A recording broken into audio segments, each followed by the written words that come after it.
So for the runners out there and the non-runners and those maybe hoping to get into running or even just Zionists out there and exercise enthusiasts, thank you for joining us this morning.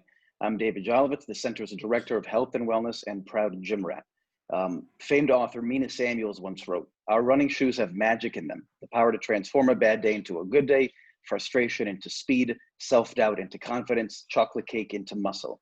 We will be introducing Beatie Deutsch shortly, but as we wait for a few more people to join us, let's stretch our legs as a warm-up for the interview with the quick round of Running 411. Please welcome David Salama, proud father, cardio enthusiast, founding member of the terrifically benevolent Ocean Parkway Runners, and also a 2-hour and 50-minute marathoner, which involves a lot of running. Welcome, David. Thank you. Thank you.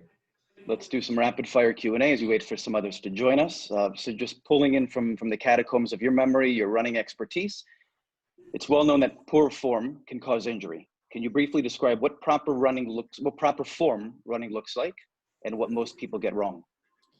Yeah, so I think it's easier to start where most people get it wrong. And I think that usually comes from somebody trying to go as fast as they can, as quickly, and as soon as they, after they start running as they can, right? Because what happens is that when you try to sort of muscle up this speed, you end up sort of extending your legs. And the worst thing that you can do when you're running is that to basically be landing on your heels or almost braking or stopping your momentum every time your foot hits the ground. When you think about running, you should be thinking about biking, ironically, right? As your feet are sort of turning over, the same way that in your bike, it sort of like goes down and then is coming back up very, very easily and naturally. That's sort of what you're looking for in running as well. You don't want the momentum to stop every time you touch the ground. You want it to just be something that renews your momentum every time your foot touches the ground. If you're slowing down every time you hit the ground, all of that force is going somewhere in your body, and usually it sort of travels its way up in your legs, into your knees or into your hips, and eventually your body will start to sort of break down from that. So based upon that, some tips in order to make sure that you have that, that phenomenon going, right, is number one, always try to take more steps and smaller steps. So get your cadence higher, get your number of steps per minute higher. That's the best way to sort of build up speed as opposed to taking longer strides. Number two, try to incorporate a bit of a lean forward into your stride. That'll make it so that, they call it having your feet underneath you, right? Your form should almost look like a forward slash to a certain degree. And that makes sure that your momentum is sort of going forward and that your feet are just sort of, keeping up with the rest of your body as opposed to driving the rest of your body. Sounds great. Keep your arms relaxed, keep your body relaxed. If you're feeling any sort of tightness in your shoulders or your neck or anything like that, that's a sure sign that you're over, stressing yourself. All good things to keep in mind. Definitely some pretty good feedback. And I'm sure your body will provide feedback if you start to do it improperly. You'll have to start reaching for the ice bags. Yeah. As the miles begin to add up, David, your selection and footwear begins to matter. What are some of the things to look for when you're shopping for a running shoe? So when you first start running, the important thing is just to get a real pair of running shoes. Don't, reuse tennis shoes or basketball shoes or, those casual sneakers or anything like that. Get a real pair of running shoes. They're built in a certain way in order to, to help you and to protect you. You can start off with a very basic pair. I use a site called Running Shoes Guru. They'll run it down, but there are like the Honda Accords of running shoes, whether it's the Nike Pegasus or the Adidas Ultra Boost. These are, shoes that have been around for multiple generations. They're tried and true. They update them every year to have the latest and the greatest and so on and so forth. Then once you start putting on miles and you start getting up to 200, 300 miles, you're starting to get within that range of needing a new shoe. A new shoe, you typically need between 300 and 500 miles. My tip there is to start to buy a few different types of shoes, right? So, I take it to an extreme, to a degree, but I have about 6 shoes that I use on a regular basis. And they all have different, positives and negatives and so on and so forth. But the important thing for me is that my body never gets sort of stuck into the same shoe over and over again, right? And so that allows it for, always to feel something different, always to build new muscles, always to build sort of a different way of reacting to a specific shoe. cushiony shoes and fast shoes and treadmills and track and all sorts of different things. But go out there, do some research. You know, some people go to these stores and they give you a whole stride analysis and everything like that. I think that happens to, my personal opinion is that it happens to be a little bit overrated. Just get a shoe that feels good, that you feel comfortable in, listen to your body, and that's about it. It should be pretty simple from there.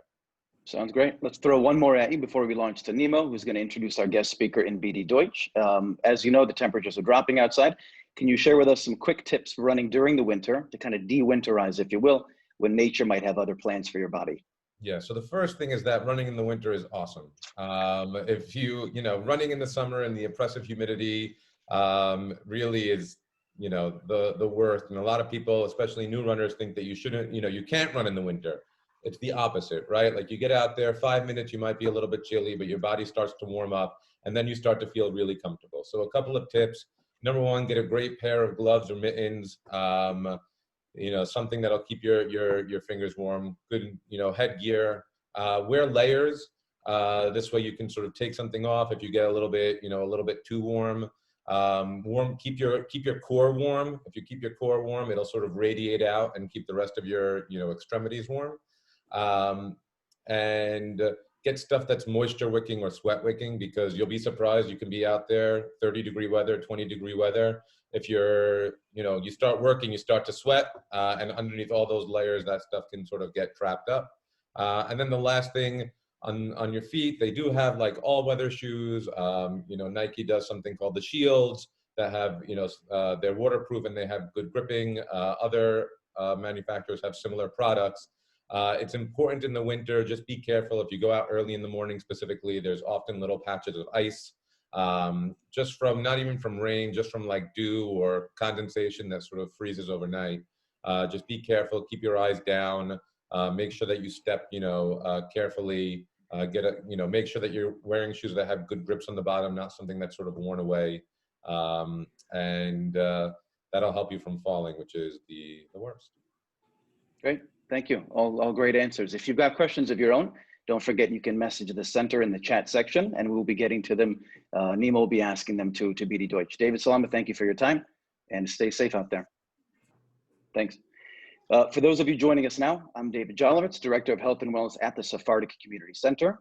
The center has provided fitness-based solutions to its members for nearly 40 years, allowing us to age well together. We offer a state-of-the-art fitness center, group fitness, basketball training, exercise classes, and more. We would like to thank you for spending your Sunday with us and can state confidently that you're in for a heavy dose of inspiration this morning.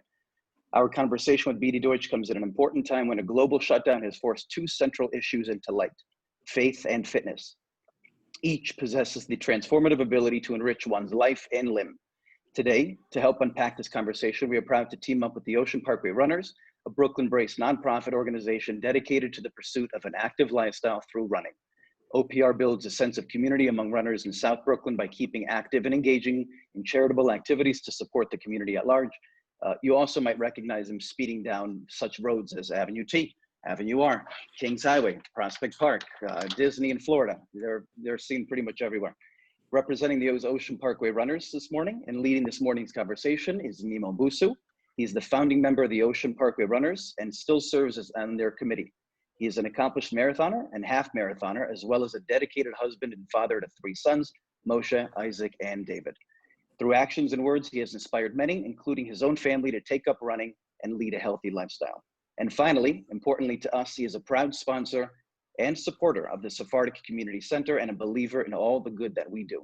Nemo, thank you for joining us. The floor is yours. Thank you, David. Thank you, the center, and thank you, Beatie, for joining us. We appreciate you coming out. You know, Beatie, I was thinking about you and who you are, and how do I introduce you? And I'm like, okay, you're a wife, you're a mother to 3 to 5 amazing children, you're an athlete, you're a community influencer, you're an inspirational speaker, you've more recently come on the world stage as a representative of Israel, but I settled with a Jew on a mission. Is that a fair statement?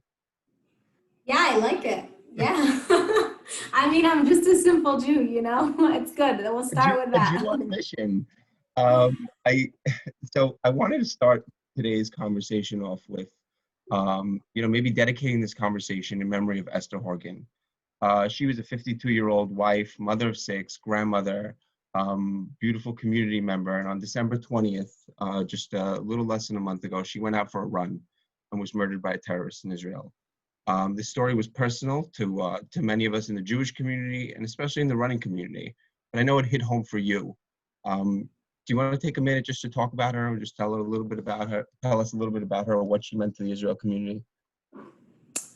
Yeah, I didn't know her personally, but I think whenever there's any kind of terrorist attack, I think everyone is affected in a very deep way. And for me, seeing a woman, a mother, and who just went out, just to go run, which to me is the most like basic expression of our freedom, just to go out and enjoy the forest near her home.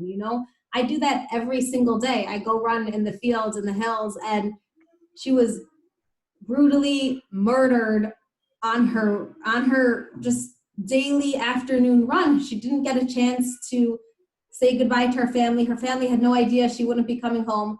And everyone who described her as someone who was just like such a uplifting, always full of light and joy. She was a marriage counselor. She loved art. She just loved to make other people feel good. And it really hits home because I'm not a person, when I hear that, to me, my response is not like, I'm not scared by that. It's not like I'm going to go out and be scared. I'm just like upset that it's just, it makes me want to like look inside of my life and really appreciate and cherish everything that I have. And it's so easy when you're a mom to like take for granted like your kids, because they can be so annoying and frustrating at times. And like we're in a lockdown right now, and I'm spending lots of quality time with my kids every single day. But when I think about so I think my response to these acts of terror is always, and it's something that my a close friend of mine, a colleague of mine, actually, she lost her husband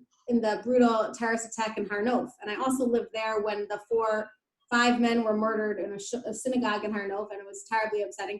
And she told me, like, we don't respond, and we never respond to terror with hate, we respond with love. And like, how can we bring more love and light into the world? So for me, this unfortunate like incident it serves as a way to remind me to appreciate the gifts I have in my children, to see how can I continue to just shine more light and love here. And like the world needs a lot of that now. Like I unfortunately see so much, like people are so quick to just respond negatively to silly things. And like my goal, you said I'm a Jew on a mission. I think my mission is like, how much like unity can I bring for the Jewish people? How much can I continue to, like, if I could make another person feel good today, another 5 people, like that's the greatest thing. That's what I think we should all be trying for. That's what social media is for.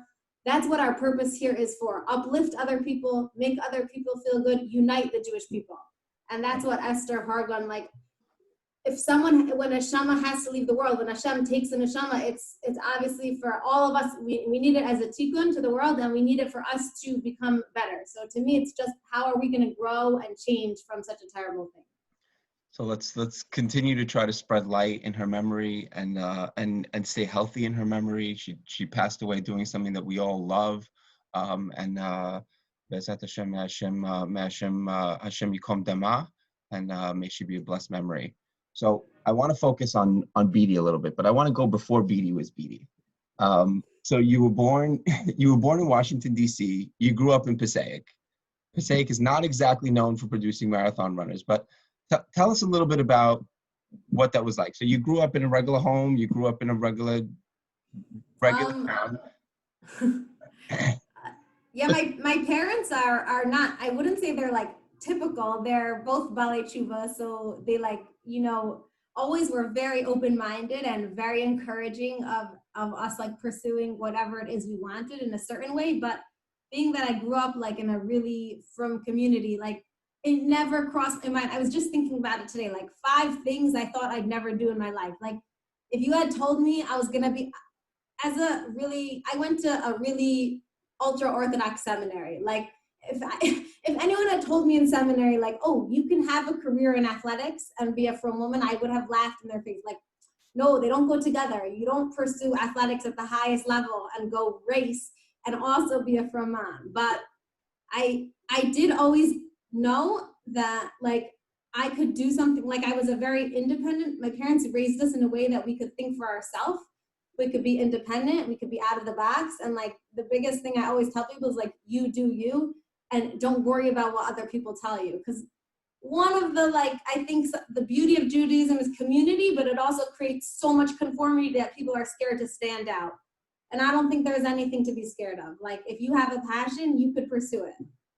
So you were definitely, my sister Shira tells me that in camp, you were super competitive. You were the top athlete in the camp, and you were absolutely competitive.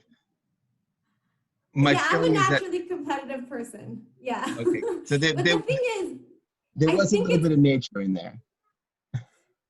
Definitely. Like, my father was actually a football player. And in high school, he was a serious football player. He's always been really competitive. I grew up with 3 brothers.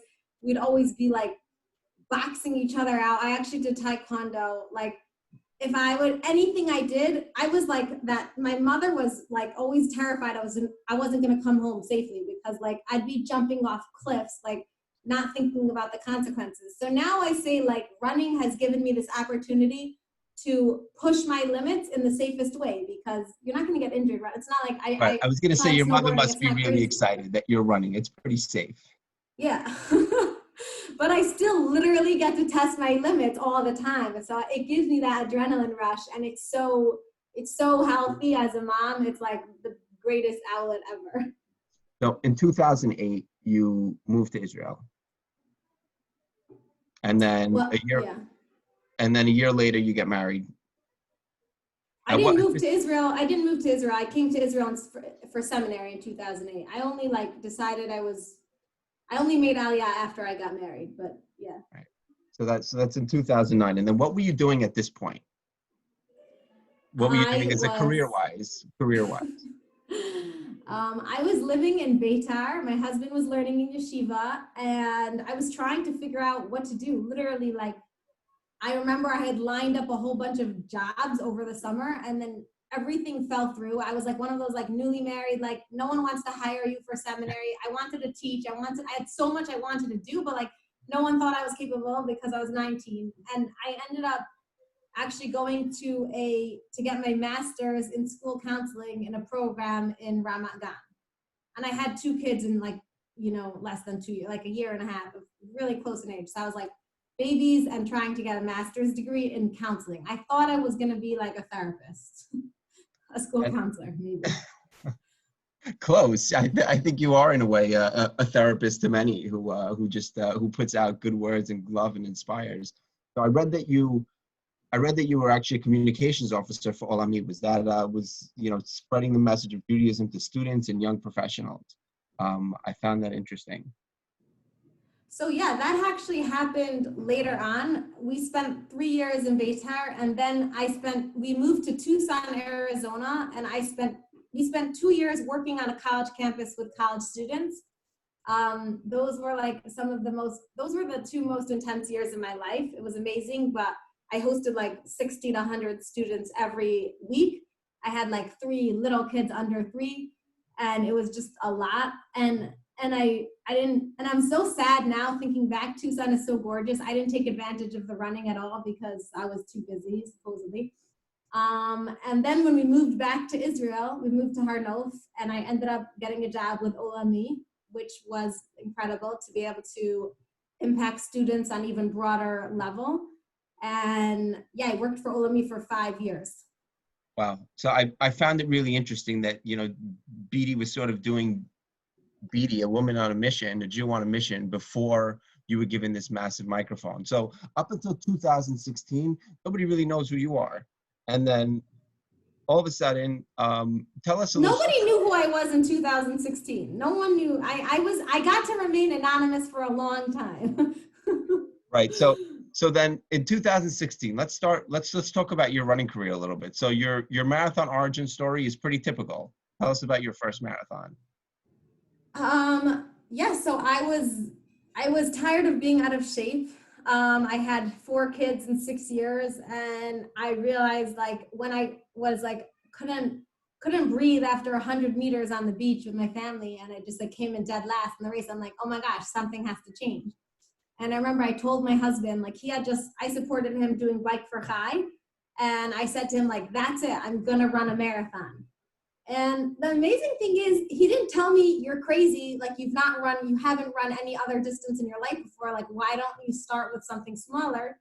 He was like, okay, cool. Like he said, let's look up training plans. And like I found a 4-month training plan, and I started training. You know, I remember I got my first pair of running shoes. I didn't have a watch even. I used my like phone with Strava, but I didn't even really care what. I was just going out there. I said, the reason I chose a marathon, and this is what people ask me, why were you so extreme? So first of all, I think having big goals is really important because it helps you stretch yourself and get past that point. Like that's how you change. The only way is when you set the goal bar high. And for me, I needed something that was actually going to obligate me to train. And I knew myself, like I'm naturally athletic. It's not like and if I had picked any other distance, I wouldn't have been committed to train because I could have winged it. I could have shown up even at a half marathon. I could get through 13 miles, but like no one can get to the start. No one shows up to the start line of a marathon without training for it. So when I committed to that marathon, it was like, this is going to obligate me to get out the door. And it was the only thing that worked. Like literally I had done, you know, people say, join a gym. I couldn't even afford a gym membership, but it was like running was like free and I could just, you know, do it on my own time. And so I got out the door 4 times a week, and every Motzei Shabbat, my husband and I would run together. And That's awesome. So 4 months later, I was ready for the race. So you run the marathon in 2016. You finish 6th place female in the Tel Aviv Marathon. Pretty good, not bad. But then in 2017, this is when I heard about Beatie Deutsch. So I opened the newspaper, some Jewish newspaper. I don't remember what it was, and this pregnant Haredi lady finishes a marathon, 7 months pregnant. So would you say that that's the point of where you started getting this real attention? When I ran the marathon 7 months pregnant, a lot of runners in Israel suddenly like discovered, so it was like, who is this crazy lady? Like there was a whole like what Facebook running group, and like someone like alerted me to the fact there was this like everyone commenting, and also because I had started the race like a half hour late because I had a whole crazy story getting to the start line. So I was like coming down one way when everyone was coming back. So everyone saw the pregnant lady running, and they were like, we were all going down one and we saw you, and we're like, if she can do it, we can do it, you know? So because of that, people started to kind of like, you know, okay, I was known as a runner, but I think, I don't know if people really, I myself wasn't really even such a great runner then. I was like, I ran a marathon pregnant. And then after that, after I gave birth to my 5th child, I decided to set some more serious running goals. Right. So, I mean, at this point, I think you've started to become this symbol of like, I'm a Haredi woman, I'm athletic, and I won't compromise on the way I dress. And I think that was probably a lot of the context around the conversation with who Beatie Deutsch was, even from the very beginning. So in 2018, all of a sudden, so 2017, you run this marathon pregnant. 2018, you run the Jerusalem Marathon and you come in 1st place. At this point, is it like, okay, this is serious, I'm pretty good at this? When I won the Jerusalem Marathon, actually, I remember, so I was the fastest Israeli woman. There were still, Israel always brings in some Ethiopians, so I wasn't the first overall female, but the Israeli woman, that was like, it was, for me, it was a big deal. But I remember someone telling me, another running friend was like, oh, you know, you could probably qualify for the Olympics. At the time, the standard was 2:45. And I had run a 3:09 in Jerusalem. And obviously Jerusalem's a very hilly course. It's not so easy, but I was like laughing. I'm like, are you kidding? there's no way I'd ever run a 2:45 in my life. And that crazy thing is that a year later, I ran a 2:42. And this is why I always tell people, like, do not underestimate yourself. Don't sell yourself short. Like, set those goals, dream huge, because we ourselves literally have no idea what we're capable of. And if we just get confined, and which we tend to do, like, we can only see where we are right now. If we remain confined in that here and now, we'll never actually accomplish what we're capable of. But if we put those goals out there, then maybe we won't get it right away. Maybe we'll fail along the way, but at least we'll try, and we'll probably get a lot further than we'd ever think we could. So I think a good message for everybody at a minimum is don't underestimate Beatie Deutsch. Don't underestimate yourselves. That too. So at this point, so in 2019, is that when you start to get serious? You start getting coaching, you start really pulling out all the stops?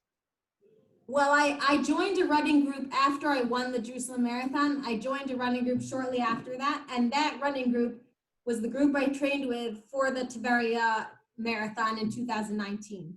And joining a running group was the best decision I made. So everyone in OPR, like, there's nothing like having a group of people to run with. It is so motivating. It changed my workouts. I mean, I also was the first time I had a coach and I had structure, but it was really a game changer. And I loved it. I could definitely say the same for us in the Ocean Parkway Runners, where we probably have 200 or 300 members at this point, and the support and that we're able to give to other people has really helped people run for so much longer, and and really develop themselves both in running and in character. So, so 2019, you run the Tiberias Marathon in 2:42. Is that an Olympic qualifier at that point? Well, at that point, they hadn't actually announced what the 2020 qualification was going to be, but it was a qualifier for the 2016 Olympics, which was 2:45. And as a result, the Israeli Olympic Committee actually reached out to me and said, like, we'd like to sponsor you to train as an athlete for Israel. And that was when, when I got that offer, shortly after that, I was able to leave my job and just like pursue running full time, which was amazing. Right. So just tell us quickly, how do you even qualify for the Olympics? You either have to run a certain speed, you said? Oh, well, for the 2020 Olympics, the Olympic Committee actually totally changed everything. Basically, they cut the field in half from 160 women to only 80 women. And they made the standard the most difficult standard it's ever been. To get a guaranteed entry, you need to run a time of 2:29:30. So that's more than 15 minutes off the regular standard. But they said, if you don't have that time, you could potentially get in by being ranked as one of the top 80 women, because every country can only send 3 marathoners. So and you get ranked basically through both your time and place in certain races. You can earn points. So when I heard the new standard, that was in March 2019. And at the time, like, my husband was like, he's been supporting me this entire time, but he told me, like, listen, Beatie, like, you're amazing, and I totally believe, but like, I don't even think you'll ever get there in your life. Like, 2:30 is like just that's not where you are. So like, you might as well give up now. And I was like, well, I'm like a dog with a bone. That's what my parents have told me from day one. I'm like, I think that I could try and go for the standard. So that's what my coach and I basically decided to pursue. And I ran 2 races after that. I ran the Cape Town Marathon in September 2019, and I ran the Tiberia Marathon in January 2020 for Corona. And I ran a 2:32 in Tiberia. And with that time and with my first place there, I ended up moving up to number 76 in the ranking. But then, because of Corona and because of the Olympics getting postponed, they basically said that ranking doesn't transfer over, like you need to requalify, and there's been so few races. I haven't run a marathon since.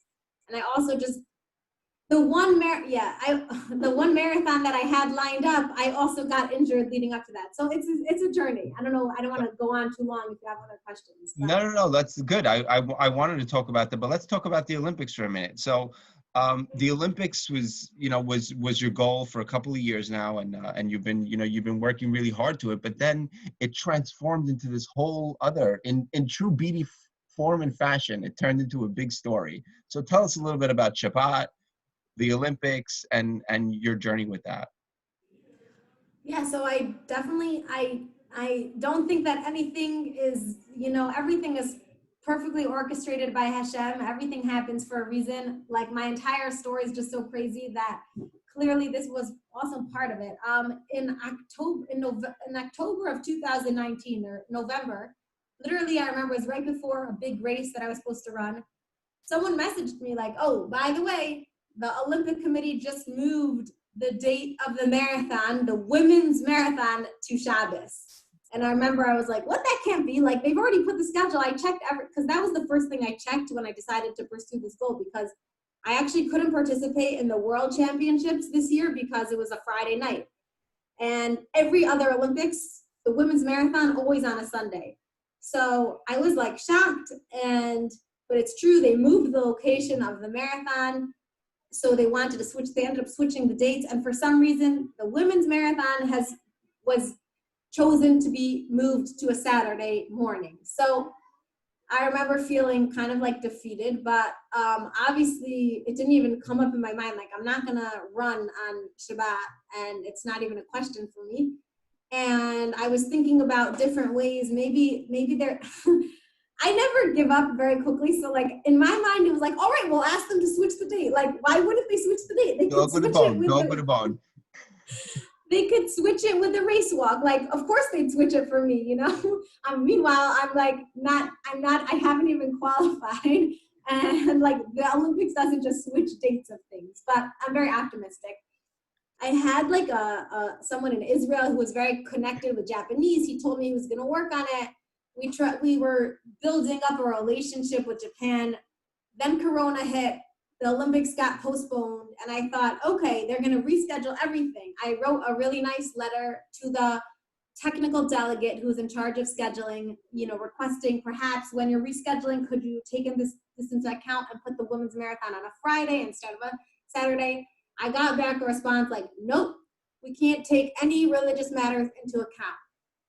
So I kind of understood where she's coming from, because, with all the religions, there's Friday, Shabbos, Sunday, like, it'd get complicated, everyone putting in their requests. But at the other hand, I also felt like, there's no one else that's coming and asking. And if there's no other reason why it would make a difference, we're in a day and age where, like, we try so hard to accommodate, like, everything's about accommodating gender and being more tolerant. And like, this is something that could very easily be accommodated. It's almost, and I didn't really do much after that, but a lawyer contacted me and told me, in the 2012 Olympics, there was a special committee set up to, because the Muslim athletes were having an issue with Ramadan. It coincided with the dates of Ramadan. So they basically created a committee to try and address any issues they were having. And that was just like, they were trying to accommodate them in a certain way. They obviously couldn't switch the dates of the Olympics, but they did what they could. And here they basically told me, no, we can't accommodate religion at all. So it almost seemed contradictory. And the lawyer felt like there was precedent to make an appeal. And I said, if you want to do it, like, I was a little bit concerned initially, because I never want the world, like, I could hear the voices of people telling me, like, why do you think the world should bend over backwards for you? And like, that part of you, like, I think as Jews, we're sometimes a little bit scared to stand out. And I could hear those voices. And then I said to myself, like, this is an opportunity to stand up and use my voice to say, no, I don't compromise on my beliefs. And it's okay to ask for someone to accommodate me. And so hopefully this will give courage, even if I get a no, which it will give courage to other people, other Jews out there, to not be embarrassed about something they need to ask for. Like, actually Charlie Harari told me this. He said, when I first started at a law firm, and he had to work up he said, I needed to tell them I was going to leave early on Friday. And he's like, you know why? They didn't even blink an eye when I told them that. He said, because there was a female lawyer there 10 years before me who was an amazing lawyer, but she left early every single Friday. And they knew that was what she did. And she paved the way. And he said, you could pave the way. So because because of that, I went with a lawyer. I wrote an appeal. I made my request pretty public on Facebook. I got a lot of comments, responses. I read some negative comments on Israeli groups also, but I always ignore that. And unfortunately, I did not get a positive response from the Olympic Committee, but that doesn't mean I've given up. Right now, my focus is to get the qualifying time of 2:29:30.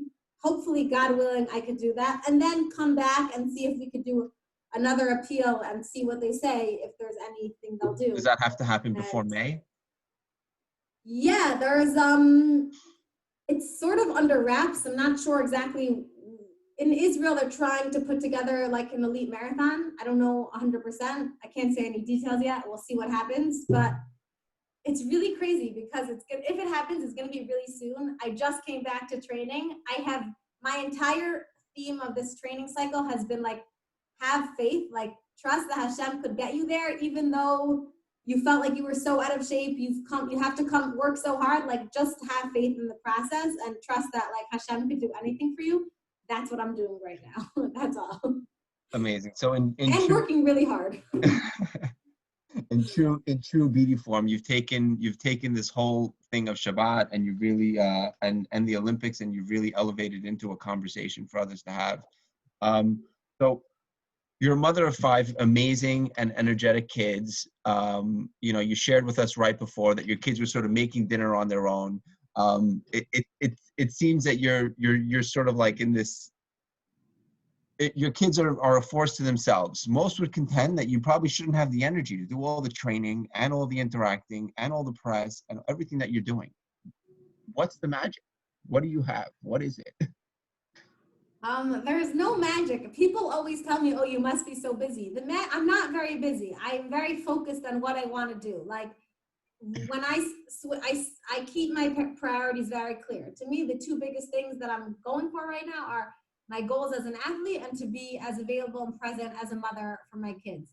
So I try not to do much else, which means I try and get a lot of sleep so that I can recover from my workouts. I take my kids to workout, like usually my second workout of the day, I involve my kids in, whether it's like if I'm on a trainer at home or my neighbor has a pool, I'll go swimming with my kids in the pool, or I'll take my kids and the dog. We have a puppy also. I take them out jogging.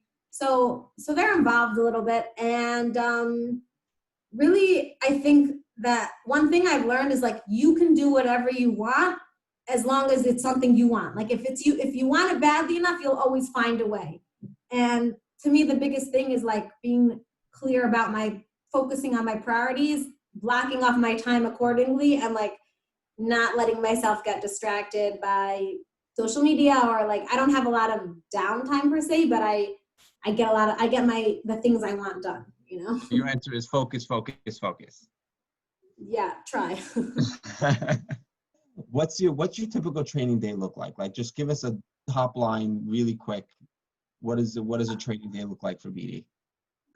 Well, I was actually doing so much cross training over my injury, so I'd end up doing like 3 workouts in a day, but now I'm fine. Now I'm like back to getting more my mileage is getting higher. So like today I did a long run in the morning. I usually get up let's say a day of a workout. Tuesday I actually get up at like 5:30, drive to Jerusalem because I don't live in Yerushalayim anymore. I live in a moshav.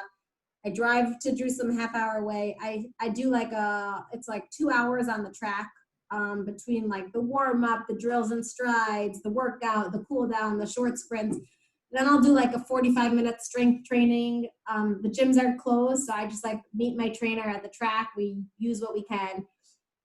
Then I'll come home. My kids are like home now on Zoom school, so I'll be like managing everyone. But I always try and take like an hour and a half nap at some point during the day. It doesn't always happen, but like an hour, get a nap, because like you need that recovery. whatever. Then it's like feeding. When my kids are in school, I have a little bit more flexibility, but this whole year has been so crazy. Then we have a second workout is like either swimming or getting on the bike. I started cycling. I love it. That'll be like an hour and a half or something, or half an hour. It depends on half an hour to an hour and a half, usually second. Then it's like picking up my kids from school or coming home, dinner, getting everyone in bed. It's just, and then by the time my kids are in bed, it's like 8:30 by the time everyone's asleep. It's like I want to do everything on my computer that I didn't get to, but I also want to clean up the house, and I also want to go to sleep by 10 o'clock. So usually it's like I do one thing on the computer, I clean up the house, and I just go to bed. Wow. That's the day. Wow, I'm getting exhausted just thinking about it. So we're gonna start winding down a little bit, but I want to just say, to me, when I look at when I think of Beatie, I think of you as a woman on a mission. Like we said, you have this captivating personality. God's given you these amazing athletic abilities. And really what the world has done is given you this microphone, or the Jewish world has given you this microphone, and you're intent on using it to lift up other Jews, and a particular woman. If you had to sort of give this one message to religious women or to religious girls, what would that be? That's a good question. I think you realize that you're a role model for religious women. Yeah, but I always just feel almost like it wasn't something I really like. I didn't necessarily intend for that. I don't know. Some people like want to be famous in a certain way. People think there's this appeal to being a celebrity. Like I personally love like just doing something I'm doing because I love it, like because it's important to me. Like I would be so happy doing what to me it's not about, but yes, I have a responsibility because I am in the limelight and that comes back to like Hashem gave me a gift and I need to use it to make a difference to the world. And to me, a message that I'm so passionate about sharing with other women, I would say two things. For women for mothers is it's so important to take care of yourself and to make time for yourself and to take care of your body physically, like get out there and move. It's so easy to feel like you don't have time and you're so busy taking care of your family and to put yourself last. And I did that for 6 years and I didn't realize how much when I started running, it changed me as a person, but as a mother and as a wife, I had so much more energy when I got out there and exercised, and I was so much more available for my family. So don't forget to take care of yourself.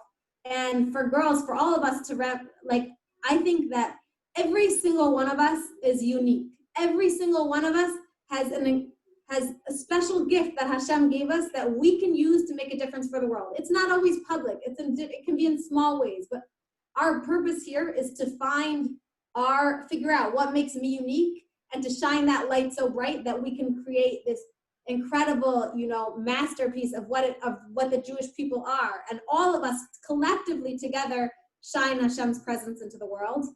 And so tap into our light and shine it bright. Amazing. So I want to just end off before we go to a Q&A with a couple of questions of my own. Some of them are running tips related, and then some of them are just fun. So bear with me and let's hit it. So Beatie, quality versus quantity, more mileage or more speed? Personally, I'd go with quantity. It's not necessarily accurate. I could run for hours. I'm always begging my coach, like, can we have some more miles today? Like, please. Yeah. Perfect. Run alone or run with other people? I'm going to say run alone. I'm a loner. Do you run with music or no music? I have both occasions, but recently I've been like no music at all. So I'll say no music. Awesome. So if you had to choose 5K or marathon, what distance do you enjoy more to race? Marathon, all the way. Amazing. What's your favorite shoe? The Nike Vaporfly Next Percent. They're pretty darn good. Oh, I was like going to ask you the next question. What's your fastest shoe? Yeah, I'm also trying the Alpha Fly now. I can't figure out which one is faster. I have not yet. The Alpha Fly or the Next Percent. I'm not sure, but They're both Perfect. fast. Both great shoes. Peak marathon training. What's your weekly mileage look like? When I get to like peak, I can do like 100. I'll get up to like 100 miles. Wow. Okay. After a race, junk food or health food? My stomach is sometimes so off I can't eat anything, but after a marathon, my go-to is like a big Reese's fast break, and they don't sell them in Israel. So like I need my parents to like bring it in for me, but like I look forward to it all year. It's like a big deal. Reese's fast break. Can somebody please take notes? Get her a case. That's why I'm so fast. I eat lots of fast breaks, only twice a year. Foam rolling on a scale from 1 to 10. Love it or hate it? Like hate it. I never do it. I get human foam rolled by an intense massager every week. It's the most painful thing, but I personally cannot foam roll myself. I'm just so Can't bad do it at to it. yourself. Oh my goodness. Okay, we runners have a lot more in common than we thought. Okay, I have one final question. I wasn't sure if it's okay to ask this question, but I'm going to ask it anyway. I came back from my last marathon and I sat on the couch for literally 6 hours and I didn't move. And it was one of the most difficult races I've ever done. And my wife is looking at me and she's like, "What's wrong with you? Like, get up and move around." And I'm like, "This was the hardest thing I've ever done. This is harder than giving birth." And she's like, "Oh, you did not just go there." And so Don't ever go there. to settle this for everybody, is it harder to run a marathon or to give birth? Honestly, giving birth is just one aspect of being a mother. My marathon, the last marathon I run, I can't remember because giving birth, like you don't remember the pain. You can't compare. Every woman's different. Also, I had very good birth. So like, I might say that my last marathon, you know what? Giving birth is harder. I'm sorry. All the women out there, giving birth is harder.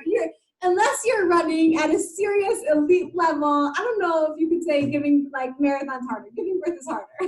Okay, there we go. I think my wife will be happy with that answer. Yes. Don't ever say that. Don't ever suggest it. Smart choice. Okay, Beatie, I can't thank you enough for your energy, what you put out there into the world, for all the love that you share, and for bringing people up, and really for being amazing and true role model for us all. Thank you, Beatie. Thank you so much for having me. So it was so much fun, we're and gonna open I'm it up happy to to answer any questions. Q&A. Yeah. Don't know how to. Hi, so we have a few questions in our chat. That was a great, thank you, Nemo. That was some very inspirational words, really. Thank you, Beatie. We have a few questions here in the chat. So some people are saying, sometimes we're just not in the mood to run. What do you do on those days? Well, first of all, you should assess your life. If you're really not in the mood to run, you're not feeling good. Like it's important to listen to your body. So there's a difference between not being in the mood and not feeling good. So like if you notice that you're under the weather and because of that you just don't feel like going out, maybe take a day off. It's not a bad thing. Sometimes you need a break.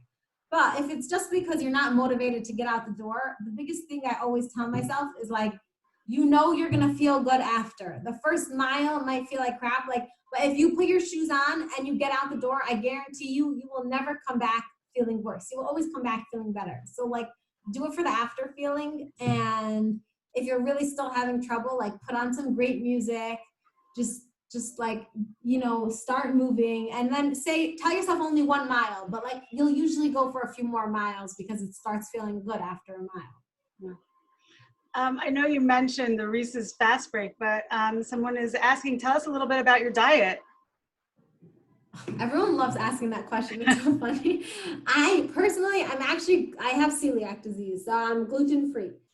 So I'm a little bit limited. Like I very much believe in like listening to your body, and I do not have very strict, like eat this amount of calories a day. Obviously when I work out a lot, I'm like hungry all the time.